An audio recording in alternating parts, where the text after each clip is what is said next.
Problems. हम सभी के साथ हैं ये प्रॉब्लम्स। किसी को हेल्थ की प्रॉब्लम्स हैं, तो किसी को वेल्थ की, तो किसी को रिलेशनशिप्स की। ऐसे ही time management, parenting, education, job, business, life के हर एस्पेक्ट में हमारे साथ प्रॉब्लम्स हमेशा रहती हैं। रेमंड डेलियो एक अमेरिकन बिलियनियर इन्वेस्टर हैं और प्रिंसिपल्स बुक के ऑथर भी हैं। वो कहते हैं कि किसी भी प्रॉब्लम से डील करते वक्त सबसे इम्पोर्टेंट बात ये होती है कि आप उस प्रॉब्लम से डील कैसे करते हैं। हर इंसान का डील करने का तरीका अलग होता है, क्योंकि हम सबकी एक अलग सोच, पर्सपेक्टिव्स और बिलीव्स होते हैं किसी भी सिचुएशन में। लेकिन ऐसा अक्सर होता है कि हमारी सोच, बिलीव्स और पर्सपेक्टिव्स बाद में गलत निकलते हैं और इसी के साथ हमारे गलत फैसलों का भी बाद में पता चलता है। हैंस हम सिर्फ अपने बिलीव्स पर भरोसा नहीं कर सकते। आप किसी भी सक्सेसफुल इंसान को देख लें या लोगों को देख लें, उनके फैसले ज़्यादातर सही होते हैं क्योंकि उनके दिमाग में कुछ सही बातें होती हैं। उन्हीं सही बातों को प्रिंसिपल्स कहते हैं।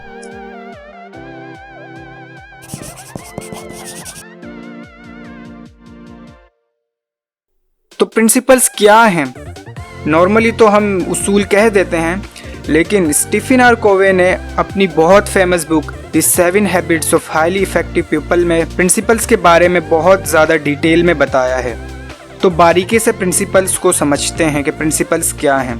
क्या प्रिंसिपल्स आदतें हैं, या क्या प्रिंसिपल्स कोई एक्शंस हैं, या तो फिर क्या प्रिंसिपल्स कोई एक्टिविटी या प्रैक्टिसेस हैं, या प्रिंसिपल्स वैल्यूज़ या मॉरल वैल्यूज़ हैं। यहीं पर हम सब कंफ्यूज हो जाते हैं। स्टीफन आर कोवे कहते हैं कि ना तो प्रिंसिपल्स, उसूल, आदतें हैं, ना ही कोई हमारे एक्शंस हैं, ना एक्टिविटी, ना प्रैक्टिसेस और ना ही वैल्यूज। इसमें से कुछ भी नहीं है। हमारी कोई भी आदत, एक्शंस या प्रैक्टिसेस या एक्टिविटीज लाइफ की हर सिचुएशन में काम करें ऐसा जरूरी नहीं, बल्कि कुछ ही गिनी चुनी चीजों में हमारे कुछ तरीके काम करते हैं तो कुछ नहीं।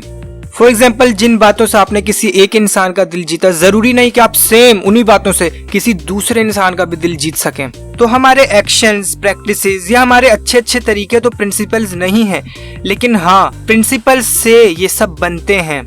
जहाँ तक बात है वैल्यूज की, वो भी प्रिंसिपल्स को इम्पोर्टेंस देना है। प्रिंसिपल जिंदगी की असलियत का नाम है। प्रिंसिपल सच्चाई का नाम है। ये उसूल हमेशा से थे, हैं और हमेशा ही रहेंगे। ये उसूल किसी इंसान ने नहीं बनाए हैं, ना ही कोई इंसान इन्हें बना भी सकता है। ये उसूल पहले से होते हैं, बस इंसान इन्हें पहचानता है अपनी जिंदगी में। और ये उसूल इतने बुनियादी होते हैं कि कोई भी इंसान इन्हें इजीली पहचान सकता है। प्रिंसिपल्स के बारे में एक और इम्पोर्टेंट बात स्टीफन आर कोवे ने अपनी बुक में बताई कि आप या तो प्रिंसिपल्स पर चलते हैं या प्रिंसिपल्स के खिलाफ चलते हैं। कोई तीसरी चॉइस नहीं होती इंसान की जिंदगी में इन दो चॉइसेस के अलावा। तो आपको क्लियरली समझ आ गया होगा कि प्रिंसिपल्स क्या हैं। इनको सिंपल वर्ड्स में हम रियलिटी, सच्चाई भी कह सकते हैं। और इन्हीं प्रिंसिपल्स को ध्यान में रखकर इंसान काम करता है, एक्शंस लेता है, अपनी प्रैक्टिसेस बनाता है।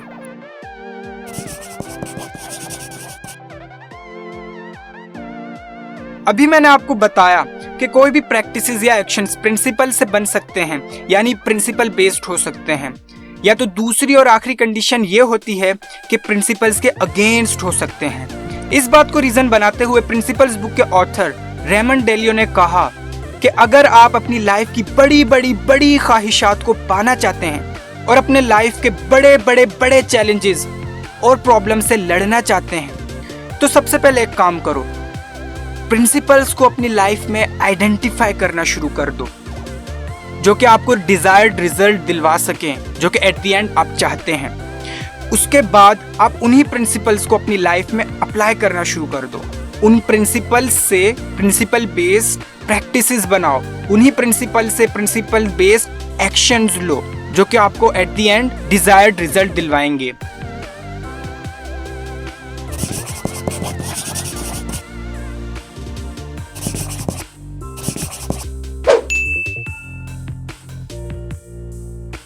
प्रिंसिपल से भी ज्यादा इंपॉर्टेंट टॉपिक पैराडाइम है मेरे लिए। अब जिन्हें नहीं पता पैराडाइम क्या है, इसे अच्छे से समझना।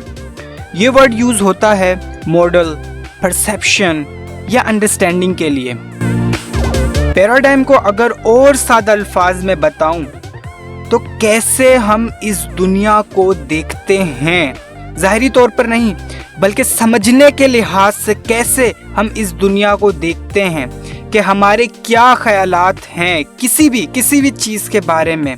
किसी भी चीज़ के बारे में हमारे कई सारे ख्यालात होते हैं। हर इंसान अलग तरीके से सोचता है। मुस्लिम्स, हिंदूज, क्रिश्चियन, ज्यूज़ के अलग अलग बिलीव्स होते हैं, यानी अलग अलग पैराडाइम होते हैं। हमारा देखने का नज़रिया आपस में अलग होता है, यानी हमारे पैराडाइम ही अलग होते हैं। पैराडाइम वो चश्मा है हर इंसान की आंखों में जिससे वो इस दुनिया को देखता है। कभी कभार एक चीज़ के बारे में हमारे सेम ख्यालात होते हैं और कभी कभार हमारे सेम ख्यालात एक चीज़ के बारे में नहीं होते हैं। ये हम पर डिपेंड करता है कि किसी भी चीज़ को देखकर, सुनकर, जानकर हम क्या समझते हैं। फॉर एग्जाम्पल, अब एक एप्पल है, तो एप्पल का पैराडाइम क्या हो सकता है?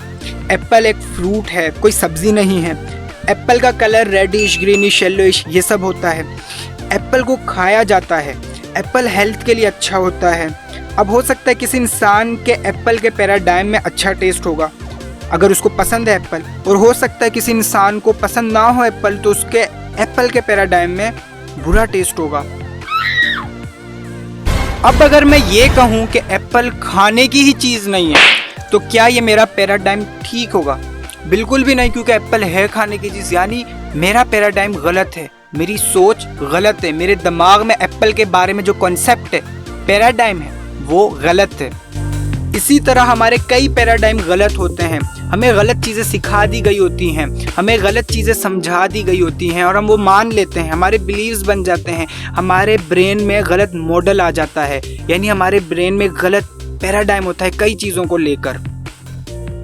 दोस्तों, पैराडाइम सबसे ज़्यादा पावरफुल चीज़ होते हैं हमारी लाइफ में। हमारे अक्सर पैराडाइम गलत होते हैं जिनका हमें बाद में नुकसान उठाना पड़ता है। अब फर्ज करें एक स्टूडेंट है, उसका अपने बारे में पैराडाइम अगर ये हो कि उसका जो दिमाग है वो बाकी नॉर्मल स्टूडेंट्स से कमज़ोर है, तो क्या वो इस पैराडाइम के साथ अपनी एजुकेशन इफेक्टिवली कंप्लीट कर पाएगा? Please, no! बिल्कुल भी नहीं कर पाएगा। जाहिर सी बात है, अगर उसका ये पैराडाइम है कि उसका दिमाग कमज़ोर है, तो ना ही वो एफर्ट्स लेगा, ना ही वो मेहनत करेगा, ना ही वो आगे बढ़ने का सोचेगा ज़्यादा। अभी इसी वीडियो में मैंने आपको प्रिंसिपल्स के बारे में बताया कि वो ऐसी रियलिटीज़ हैं जिनके या तो इंसान खिलाफ चलता है या उनके साथ चलता है, कोई तीसरी चॉइस नहीं होती इंसान की ज़िंदगी में। तो अगर आपका पैराडाइम, कोई भी पैराडाइम रियलिटी के खिलाफ है, आप जितनी भी मेहनत कर लें अपनी ज़िंदगी में, आपको कभी भी पॉजिटिव रिजल्ट, वो डिज़ायर्ड रिजल्ट जो आप चाहते हैं, वो नहीं मिलेगा आपको, क्योंकि आपका पैराडाइम रियलिटी के प्रिंसिपल्स के खिलाफ बनाया हुआ है, आपने प्रिंसिपल बेस्ड पैराडाइम नहीं है। इसीलिए स्टीफन आर कोवे बताते हैं कि आप अपनी लाइफ में एक फ्लेक्सिबल इंसान बनकर अपनी ज़िंदगी गुजारें।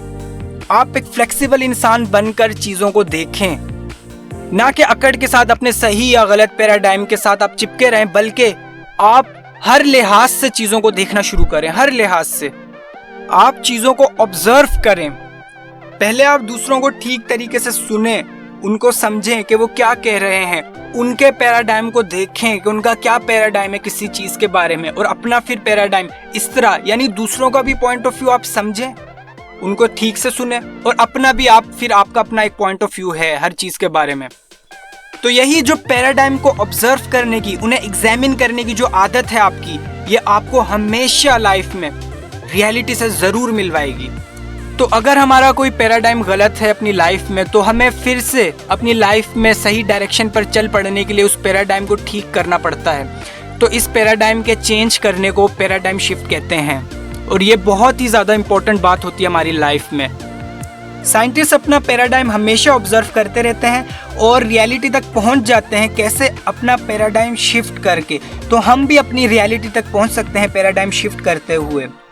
अब एक लास्ट बात पैराडाइम के बारे में जो कि बहुत इंपॉर्टेंट है, ये कि पैराडाइम की वजह से हमारे एटीट्यूड्स और बिहेवियर्स बनते और बिगड़ते हैं।